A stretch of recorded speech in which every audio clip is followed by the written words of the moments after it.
Yeah, welcome back to another episode of The Culture, the hottest broadcast in the game. Go to my playlist section. We have already released over 30 episodes, and we have an entire playlist dedicated to this series. Now, in this series, we shine a light on who's really committing some of the most heinous crimes here in the United States and around the world. This project was inspired by years of me listening to certain conservative voices in the media focus on so-called crime in the black community as if crime was unique to us. So that pushed me to dig deeper into the true crime data, the headlines and the statistics to see where the true criminality is actually coming from. Now, let's get into today's episode. Now, today we're going to talk about a recent case that I've been following since the very first day that it broke the news. The tragic case of an educator, a teacher from Maryland by the name of Mariame Toure Sylla, a elder from the Ivory Coast who was a teacher, working with the young kids in the community, and a well-respected individual, never committed any crimes and did nothing but contribute positively to society and the upliftment of the youth through education. Now, I'm sure, back when the whole fiasco surrounding Irina Zaruska and the schizophrenic guy on the bus took place, I remember bringing up the story of Mariame Toure Sylla and how nobody said a word when it came to her case. And I believe her case was one of the worst, if not the worst crime ever committed in the history of Maryland. At least in my lifetime, I've never seen such a crime, such a barbaric crime take place. And what made it even worse was that it was totally random. The suspect in the case was a complete stranger to her. The authorities said there was no connection. They never communicated before that day. They crossed paths. He never talked to her before, never had a conversation on the phone. They didn't even have each other's numbers to communicate. Taken out by a complete stranger, right? And this guy had no mental illness, no nothing. A perfectly sane individual carried out a criminal act, the crime against humanity, for no reason, for personal entertainment, and nobody said a word about it. Now, at that time, when it first happened, I was saying something. My channel was very small at the time, but I still used my platform to raise awareness, but nobody had any conversations about it. Nobody was talking about this violent criminal on the streets committing terror on the community who's been let out multiple times after committing violent felonies. Nobody had no conversations about, these soft on crime policies allowing these criminals to be let loose onto the streets. But anyways, we're going to talk about it today. We finally have a sentence, a verdict in the case of Mariame Toure Sylla. It's been a long time coming. I've been keeping track of this case for a very long time, even though they tried their best to keep this buried in the news, not releasing any information to the news. The media was not allowed in the courtroom. They tried their best because they knew how barbaric this crime was. They didn't want the masses of the people to know what happened to Mariame Toure Sylla, a respected elder in the black community. So listen, let's get into it. Not wasting no time. Let's get into some news stories, some news clips, old news clips and brand new news clips. And then we're going to get into today's episode of The Culture. Welcome to The Culture, man. In the murder of a teacher in Prince George's County. Today, the suspect, Harold Landon III, made his first court appearance. The judge ordered him to be held without bond. Prosecutors have charged Landon in the murder of Mariame Sylla. She was the teacher at Dora Kennedy French Immersion Public School in Greenbelt. She vanished in July. Investigators say Landon killed her and dumped her body in a pond near Joint Base Andrews. Now, prosecutors suggest Landon has shown a pattern of targeting women, but they say they still haven't determined a motive in this case. We will, of course, keep you updated. Right now on WUSA 9 News at 11. For weeks now, the community and family of a missing teacher held on to hope that she was still out there somewhere. But tonight we learn the painful truth. A man is behind bars, and police say he found Mariame Sylla walking in a park and murdered her. Police say a concerned citizen spotted what they thought was a body near this area of Old Alexandria Ferry Road in Clinton August 1st. This is more than half an hour drive away from when Sylla went missing. Police report finding a dismembered body near this industrial area. DNA evidence matched the body as Sylla. They arrested 33-year-old Harold Landon III, but won't disclose what led them to him. Police say there's no known motive and no connection. Prosecutors say that he killed Mariame Toure Sylla back in 2023. Our Matt Greger explains why the judge chose the most severe criminal penalty. And we do need to warn you that some of the details in this story are very disturbing. And in this case, the defense attorney for Harold Landon painted a picture of a troubled, drug-addled young man, which created a volatile cocktail that resulted in a violent, deadly act. However, on the other side, the prosecution painted quite a different picture. A cold, calculated killer who not only dismembered the body of Mariame Sylla, but also attempted to manipulate friends and family into helping him hide the evidence, and in this case, a judge agreed with the prosecution, giving him life behind bars. Prosecutors say Harold Landon III randomly attacked Mariame Toure Sylla in a Greenbelt park. All right, we back. Now, this case in particular is one that I followed from the very beginning, from the day that she went missing. It came across my radar and I kept track of it because it was just so random the way they described it, right? She went out for her daily walk every single night, same time every day. She go for a walk. They said this was somebody who wasn't into anything, nefarious or any criminal activity, everything above board. She's a teacher. She's well respected in the community. She's from the Ivory Coast. She works with the young children, right? So for her to just go missing and fall off the map, that was very strange to me. And then when her body was found shortly after, and the condition that her body was found in, I was very disturbed. And not only was I very disturbed, but I was also taken aback by how little media coverage that it received. Nobody talked about it. Nobody had a conversation about it. Even amongst the black community, even amongst black folks, nobody said anything, right? It was only the victim's family that was talking about it. Nobody said anything. Nobody gave a damn about Miss Toure Sylla. And that really annoyed me. That really bothered me. I was on my social media. I was on my YouTube back during that time. I didn't have a big platform. I probably had like a couple thousand subs. Nothing crazy at all. Very small channel back in the day, but I was still raising awareness, talking about it, making videos about it, but then it fell off the map and nobody said anything. I don't understand how such a crime could take place and nobody cares about it. Even black folks didn't even care about it. I was blown away, truly. And what really disturbed me on top of that was the suspect and the victim, according to the authorities, had no connection, no relation, no telephone communication. It was just a complete stranger. And for whatever reason, that crime just came and went. Nobody talked about Miss Toure Sylla. I talked about it, but I was one of the very few people that was even having a conversation about it. You couldn't even find much information on the court case. I don't even think the media was even allowed in the courtroom. They did an excellent job in burying this story from out of the headlines. And what if I told you within the last maybe 24 months, there were multiple cases of stories like this where you come across a complete stranger, and somehow, even though the suspects in each case never met each other, according to the information that we have, but they somehow committed the same exact crime and disposed of the body in the same exact fashion. For example, the body of Mariame Toure Sylla was found dismembered.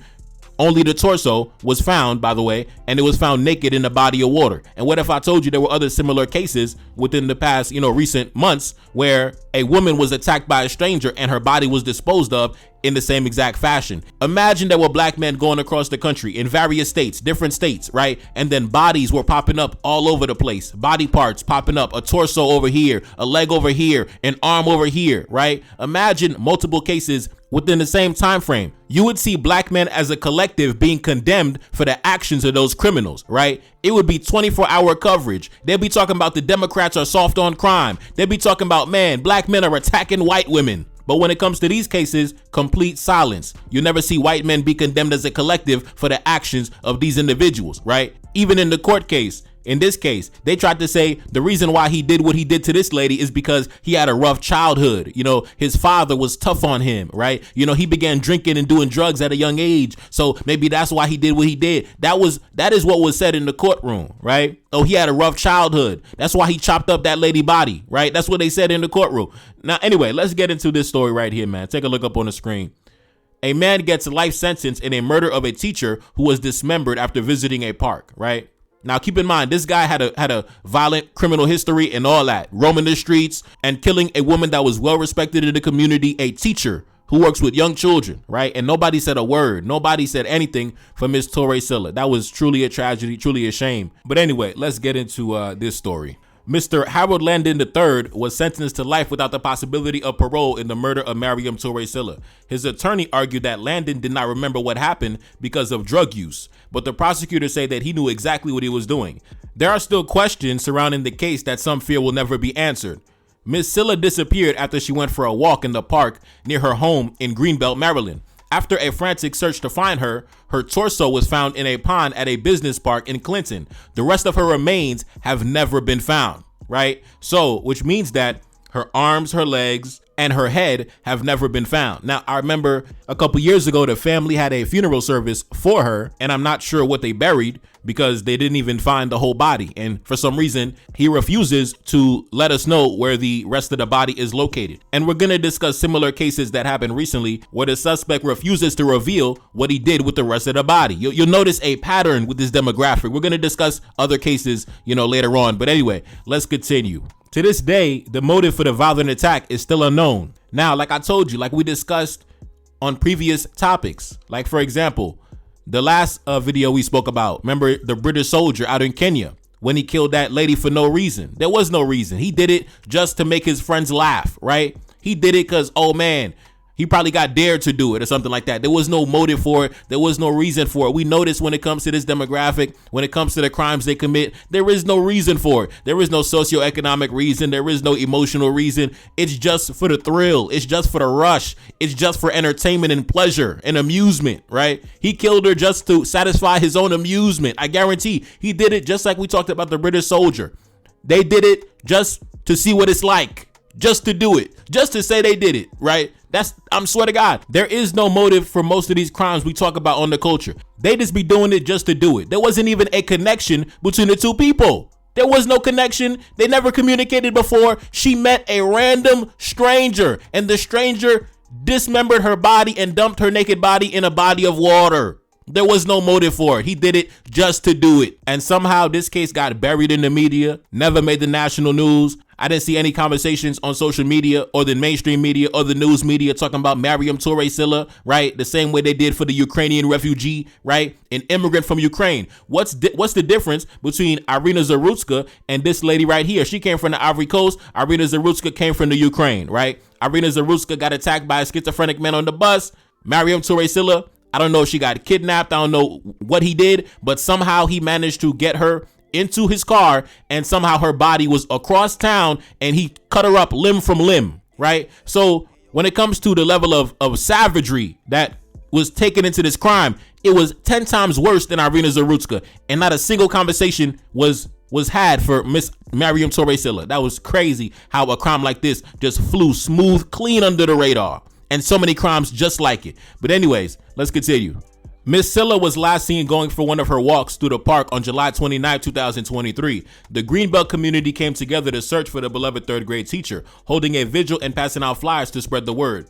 The case shifted to a murder investigation on August 1st, when police were tipped off about human remains near a pond. The prosecutor said they found Miss Sylla's DNA on some of Landon's belongings and her clothing in the bed of his pickup truck. Their cell phones were in the same area when she disappeared. His truck was spotted at the pond where her remains were found. Miss Sylla's sister and her son spoke remotely.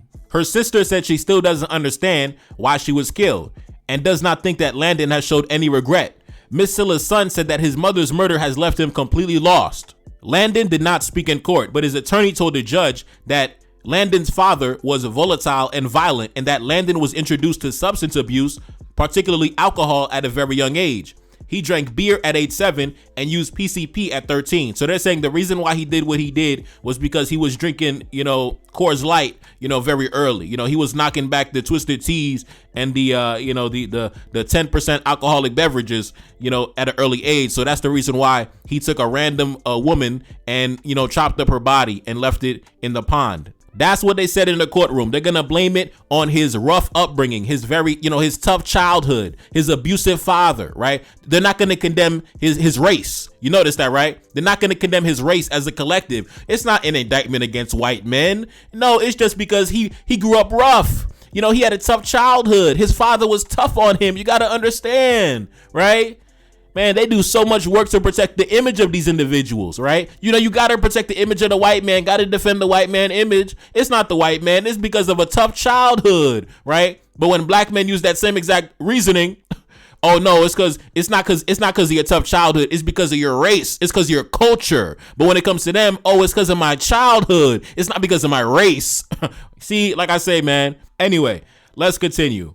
During the court proceedings, Mr. Landon says he does not remember what happened because of drug use, but the prosecutors did not buy it. The Prince George County State Attorney, Aisha Braveboy, said that this act was not caused by some type of rage based on substance abuse. It was premeditated. It was calculated before, during, and after.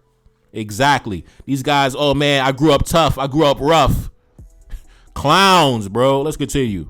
The lead prosecutor, Jonathan Church, argued that the murder was planned out, and they played recordings of phone calls that Landon made from the jail where he discussed trying to cover up the crimes. These conversations indicated discussing the need to destroy his phone and asking relatives to help him conceal the evidence. He also discussed letting the savage out before being jailed, right? We spoke about that before. This guy was talking on the phone to his friends, talking about the crime, and he said, when I was committing the crime, I was letting my savage out. I was letting out the savage in me. That's what he said. They caught him on the jail call saying, I was letting out my savage, and can you help me conceal the evidence, right? And then he went to court and tried to blame it on his rough childhood, his tough childhood, his abusive father, right? And speaking of fathers, that's why I say, you notice the conservatives always talking about, oh man, they always talking about fatherhood, the importance of fatherhood. We discuss all these news stories based on the news stories we discuss on the culture, on this series. We can see that the white father has no value. We can see that the white father has no value in the equation because look at all the atrocities taking place in the white community, right? With these guys having their father inside the house. Yesterday, we spoke about, the father and son duo. They got caught with thousands of illegal images and videos involving minors, right? Father and son, right? So like I say, man, we also spoke about the other story where there was a father in the home and they saw expired food in the fridge. There was feces on the floor in the beds with a father inside the home. So like I said, man, the conservatives really need to stop talking about fatherhood because obviously we can see that, your demographic is definitely not the model of fatherhood, right? Definitely not. If you're raising men who go out into the street and chop up random women, right? Oh, because my father. He said, it's because my father, right? He blamed his father as the reason why he chopped up a random woman in the street and left the body in the water. Because of my father. Listen, we can see that the father has no value in this community. Let's continue. Landon killed Miss Sylla and dismembered her body. Law enforcement located her torso, but have yet to find her head, as well as the portions of her neck, her arms, and her legs. The prosecutor, Mr. Church, said that it would take precision and force to use saws to dismember Miss Sylla. He noted that Landon's past criminal record of strangulation and child abuse and insinuated his past strangulation charge meant that he knew where to cut if he wanted to hide the evidence. Now, time out. We have a criminal with a violent history roaming the streets, right? He has felony charges for strangulation and abuse of children, right? You guys love committing crimes against children, right? So, and he's out on the street, right? Are these guys going to get on their microphones and start talking about the Democrat policies, the soft on crime Democrats? Are they going to do this in this case? Conservatives, it's time, right? Talk about the Democrats and how the Democrats are letting the criminals out on the street. And we have teachers that are well respected in the community going for their daily walk in the park, getting kidnapped and chopped up and dumped in the water. This is the perfect scenario to push that agenda. How come you guys never want to use the situations when it's a white criminal committing criminal acts, a repeat violent offender, and he keeps getting put back on the street? How come you never want to use scenarios like this, right? Because you guys are charlatans. And also, speaking of the fact that he has a criminal past, a felony past for crimes against children, and when I go to this guy's social media, I don't see any white children on his social media. I only see black children, right? This guy has criminal charges for crimes against children. And when I go to his social media, I only see black children, right? So one can only assume and put two and two together that the crimes that he committed against those children must have been against the black children. Like I say, man, you guys can't keep your criminality contained to your own fucking community. Let's continue. Miss Sylla's remains were decapitated at the collar with the extremities amputated at the knees and the shoulders. An autopsy confirmed traces of Sylla's blood were consistent with those found on the remains. Now, they said that in the past he was arrested for strangulation, right? And do you know that a month after her body was found, that he was arrested for domestic violence, and that is how the police got him in custody? Because he was arrested on an unrelated charge, domestic violence. And then when they got him in custody, they realized he was the same suspect in the case for Mariame Toure Sylla, right? So he was out on the street, still committing crimes against women, beating on women after he chopped the woman up last month, right? And that's how they caught him, right? So this is why we had to create this broadcaster culture to speak on these stories that these guys will never touch on. They'll never touch on these stories because they got to protect their bullshit image, right? The mainstream media will never touch these stories. It got buried in the local news. Nobody talked about it, right? One of the worst crimes ever committed in the history of Maryland. Nobody even said two words about it. And maybe if I had this broadcast back in the day, we might have been able to bring more awareness to the story back then. But I didn't have a large platform back then, and it wasn't much I could do, but due to the fact that we have the culture right now, we have the series right now, we're gonna shine the light on these cases that they want to bury and put into the darkness, right? Now, if you remember earlier in the video, I told you, what if black men across the country were going around attacking white women, and you notice a pattern that the bodies would be disposed of in a similar fashion, right? Imagine there was a white woman in a random area, like in Florida, and another white woman out in, Denver, Colorado, and another white woman out in California, and another white woman out in, New Hampshire. And they all got chopped up in the exact same way. They all got killed in the exact same way, and their bodies were disposed of in the exact same way, right? That would be national news. Like I said, all these conservative talking heads would say that black men are attacking white women across the country. White women are not safe. White women are going for walks in the park and coming up chopped up with no head and no legs. It would be a national story. Watch out. We have crazy black men on the loose chopping women up limb from limb, right? But the same thing happened, in the past, year and a half. We had a bunch of similar exact cases to Mariame Toure Sylla, for example. Sade Robinson, right? Sade Robinson, same exact scenario. A stranger. Take a look up on the screen. Sade Robinson was a 19-year-old college student who was reported missing in Milwaukee on April 2nd, 2024. A severed human leg was found in a park later that day and determined by DNA to belong to Robinson. Her other body parts were found in different locations, and the search for remains continues. So just like Mariame Toure Sylla, they have not found the rest of her body. They only got maybe a torso and maybe an arm and a leg. And the suspect in this case, just like the other case, he refuses to reveal what he did with the body. Now, like I said, it could just all be one big coincidence. One situation took place in Maryland. The other situation took place in Wisconsin. But it just seems very strange how, these two individuals come across a complete stranger and decide that, what I'm going to do? I'm going to chop her arms off, chop her legs off, chop her head off, and I'm going to dump her in the lake, right? I'm going to dump her in the lake. It could just all be a coincidence, but I just find it strange how the crimes were carried out in the exact same fashion. And the killers refused to reveal what they did with the heads and the other parts of the body. What are they doing with the body? Anyway, let's continue. Anderson, the suspect, had a past criminal record across both Waukesha County and Door County between 2014 and 2022, right? Which includes domestic abuse, drunk driving, and disorderly conduct. Once again, a violent barbarian just being allowed to roam society.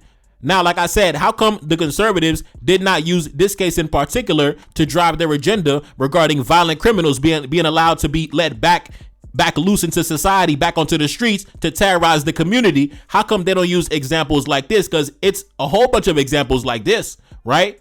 Now, like I said, these crimes were carried out in the same exact fashion. Now, could you imagine if multiple black men were carrying out the same exact crime in the same exact fashion? Bro, like I said, it'd be 24-hour media coverage. Man, they would be saying, man, these failed liberal policies, these Democrat cities, man, they would be going ham. They'd be saying, man, black men are hunting white women. That's what they would say. They would say white women are being hunted down by black men in the streets, right? And they would make sure to talk about the graphic nature of the crime, right? How the head was decapitated and the arms and legs were chopped up and still have never been found, right? In multiple cases. Oh man, they would say it must be a criminal syndicate, a criminal organization, because the crimes are being carried out in the same exact fashion, right? They would say black men have a criminal, organization across the country targeting white women. Because keep in mind, these stories happen within like less than 12 months of each other, within the same calendar year, right? Now, also, this story also occurred in Louisiana, and the crime was carried out in the exact same fashion. Now, keep in mind, all of these crimes took place within the same 9-month period. Within 9 months, you had 3 different black women of varying ages get chopped up by complete strangers. And in each case, the suspect refuses to reveal what he did with the rest of the body. Where's the head? Where's the arms and the legs? What is going on? Could you imagine if black men committed these gruesome acts against white women within a 9-month period in different states that seemingly are unrelated? Oh my God, bro. The coverage. They made a big deal out of Irina Zaruska, and she didn't even get dismembered, right? She still had her body intact. Imagine if white women were being chopped limb from limb like these victims on the screen. And that's the exact reason why we had to create this broadcast, the culture, because we had to shine a spotlight on the criminal activities taking place in the community, right? We're not going to allow these stories to be buried the way they want them to be buried so they can magnify the cases they desire to magnify, and they can bury the other cases they desire to minimize. We're not going to allow that to happen going forward anymore. Let's continue. In April 2024, Anthony Pierce Holland Jr. was charged with second-degree murder of Cheryl Turner, a 19-year-old from New Iberia, Louisiana. Cheryl Turner went missing after telling her family she was traveling to meet a person she had been talking to on the internet. In January 2024, nearly 3 weeks after she was last seen, her dismembered torso was found in the river. You notice the torso is what they always find by the water. Right now, the authorities have not made any connections between these various cases, but why are these crimes being carried out in a similar fashion? The bodies are being disposed in a similar fashion, and the torso is always being placed in the water, and the rest of the body is being placed in some unknown location that can never be found. What is the symbolism with the water and the body in the water and the torso in the water? What is the symbolism behind that? Because at first, if it was one case, you could be like, okay, it's an isolated incident. It could be a one-off thing, right? A tragic case, an isolated case. Now, if it happens a second time, right? Now you're thinking, okay, it might be a strange coincidence, a disturbing coincidence. But once you see it happen for a third time within a period of, less than a year, now you're thinking, okay, this is a strange pattern. This is now becoming a pattern. Now, if it happens a fourth time, now we have to have a conversation, right? And thankfully, we have the culture for us to have this conversation. Now, recently, there was another case, right, in the past couple weeks, actually, of another young lady by the name of Renaya Lewis, who was, unfortunately, she met her fate in a similar way. Take a look up on the screen. Renaya Lewis was a Berkeley resident. Her family said on September 30th, a couple weeks ago, her body was found by detectives in a home, and she had gone missing 2 days earlier. The victim's mother tracked her daughter to the home where the body was found using Life 360, a location app. Family members told KTVU that the body had been dismembered. The suspect, Douglas Irwin Shaw, was the subject of a restraining order by an ex-girlfriend back in 2023. So now we have another violent criminal allowed to roam the streets and be among civilized society. And he has active restraining orders from his, previous relationships. So we can clearly see that he has a violent past, right? And these guys are allowed to just roam around the community and nobody ever have a conversation about them. Nobody wants to have a conversation about them. And notice, unlike the case of Irina Zarutska, where that suspect was clearly mentally ill, he was schizophrenic, so it had nothing to do with his racial background, even though they weaponized the case in that manner. But they still made it about his race, even though he was clearly a diagnosed schizophrenic. But in these cases, these men are not diagnosed schizophrenic. The only excuse they could come up with is the one guy said, oh, my father was abusive, right? My father was abusive and I was drinking beer as a teenager. No history of mental illness, no history of schizophrenia, but somehow you can see the level of savagery when it comes to this crime. It's one thing to kill somebody in a spontaneous act of violence. It's something totally different to actually target an individual and premeditate and calculate and carry out the act and dispose of the body and dismember the body in the same exact fashion. Like, these guys, they didn't even switch it up in how they dismembered the body, right? It would be one thing if these were isolated incidents and they were all dismembered in a different way and disposed of in a different way. But when you are running into complete strangers and disposing of their bodies and dismembering their bodies in the same exact fashion, and bodies are very difficult to dismember. It's not, I have no experience in the field, but bodies are very difficult to dismember. You have to go through tissue, muscle, and bone. You have to have some power tools on deck. You can't just get the kitchen knife or the butter knife and start dismembering bodies. You have to have some power tools already available, already on deck, already ready to go, right? And then you have to have a place to dismember the body because it's going to be, tissue and blood and guts everywhere. So you have to have an area where you can, spend some time dismembering the body. So how are these guys so experienced in dismembering bodies? How do they have power tools already available to dismember bodies? Are they professionals? I don't understand. But if you want my hypothesis, I believe that all of these incidents were connected, from Mariame Toure Sylla to Cheryl Turner to Sade Robinson, and maybe even this guy right here, the guy in California, Douglas Shaw. I think just like you have these, secret online communities that are centered around illegal activity, like illegal images and videos involving minors, I think you also have these areas on the internet, like places on, Telegram or secret Discord servers or the dark web, where you probably have this online group of a bunch of people from this demographic, and they encourage each other to go out and commit these criminal acts. I believe these are connected. I believe these individuals are probably in some online chat room, some online group, and this is what they do. And if you watch the court case with Shade Robinson and Maxwell Anderson, they said that in his house, he was taking photos of the victim. When the victim was already dead, they caught videos and photos on his phone that he tried to delete. And that was very strange to me when I was watching the case, because that says to me that he probably took a photo or a video, probably sent it to somebody, and then deleted it from his phone right after he sent it, right?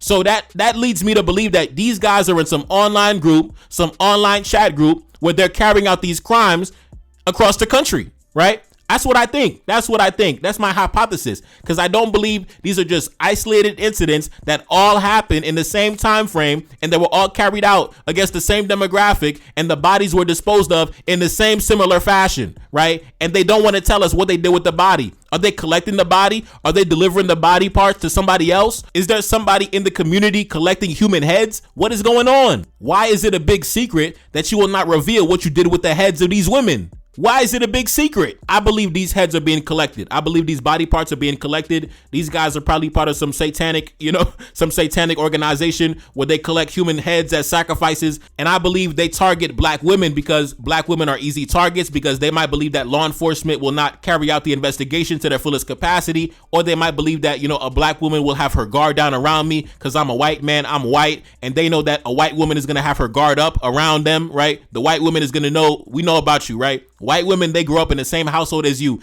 They know about all the sexual abuse. They know about all the crimes and debauchery you commit behind closed doors. So a white woman is going to have her guard up around you as a white man. But a black woman might have her guard down depending on the person. So they might choose that demographic because they might feel like it's an easy target.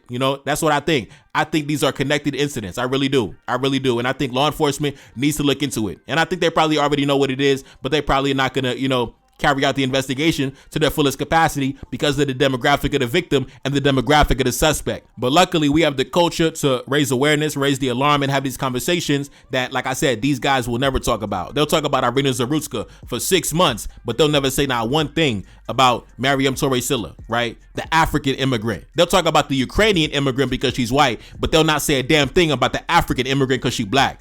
Fuck y'all. Anyway, it's your boy Neferkari Salim back in the Billy. Yes, indeed. Second single off the next project, The Spy and Bamako. Pin comment at the top. Subscribe to the Patreon, NTD1814, and I'm gone. Peace. Feel like they see me, I feel like I'm Saudi or ran up on Yan in the middle of Bamako. Enemy line, they claiming he innocent. Don't do no talking, I gotta move militant. Don't do no talking, I hit them with facts. 1804, bringing it back. 1804 like I'm Mother Cap Henry. King with the vision, the crown never empty. Top of the mountain, my soldiers defend me. Ducking and dodging the foreign intelligence. Hitting my dance on the DGSE. Dodging they traps, still on my feet. Feeling impeccable, feel like I'm shining. Go to my neck and I'm flooded with diamonds. Go to my neck and I feel like a mess. Feel like a lion, I'm in the savannah. Feel like the king when I'm up in the jungle. Never defeated, I never been humble. Come out victorious every encounter. Money machine give me help when I count it. Money machine stack it up in a beat. Heart of a king and I ride for the team. Weight of the world got it stuck on my shoulders. Bet you can feel it, my heart getting colder. Yeah, gotta stay focused so when it's in shots I gotta react. Cause I'm a target, I'm under attack. Grabbing a weapon, I tell her get back. Mission exposed, secrets unfold. Enemy try but I'm still in control. Got your boy sitting in Bamako prison. Hoping they wish we sending them home.